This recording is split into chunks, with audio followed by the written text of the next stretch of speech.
জাজ করতে। সুপ্রিম কোর্টে পর্যন্ত আপনারা দেখেছেন আজকে শিক্ষার্থীরা কিন্তু এসেছে এবং তারা সবাই ভিতরে ঢুকেছে। শুধু আমরা শিক্ষার্থীরা না, শিক্ষার্থীদের সঙ্গে তাদের অভিভাবকরাও এসেছেন এবং এসেছেন যারা অ্যাডভোকেট ছিলেন তারাও।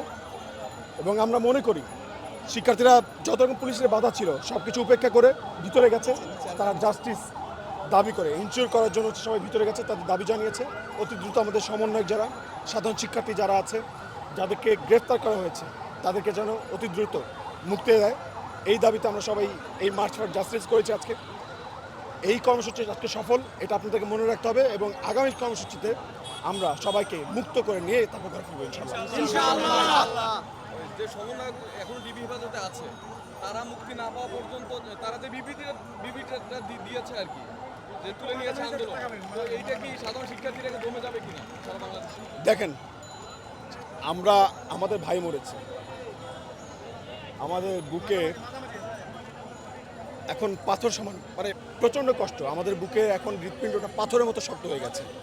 আমরা এখন কোনো কিছুকে ভয় পাই না, কোনো মানুষ কোনো কিছু ভয় পায় না। আমরা এখানে যারা আছি কেউ কি আমরা ভয় পাই? বিচার চাই। সবাই এক কথা বলছে, সবাই বিচার চাই। আমরা যতক্ষণ পর্যন্ত বিচার ইনশিওর না করতে পারছি আমাদের এত গুলি, এত লাশ, এত রক্তের পরেও বাবা মারা সন্তানদেরকে বের হতে দিচ্ছে, তারা নিজেরাও আসছে, এই বিষয়টা আসলে কিভাবে? আমি তাদেরকে লাল সালাম জানাচ্ছি। আমরা তাদের আহ্বান করব তারা যেন আগায় আসে এবং এখন পর্যন্ত যেগুলো গ্রেফতার চলতেছে এখনো, আমি সকল অভিভাবকদেরকে সাথে সাধারণ মানুষদেরকে একটাই আহ্বান করব, আপনারা সবাই মিলে এখন প্রতিহত করবেন।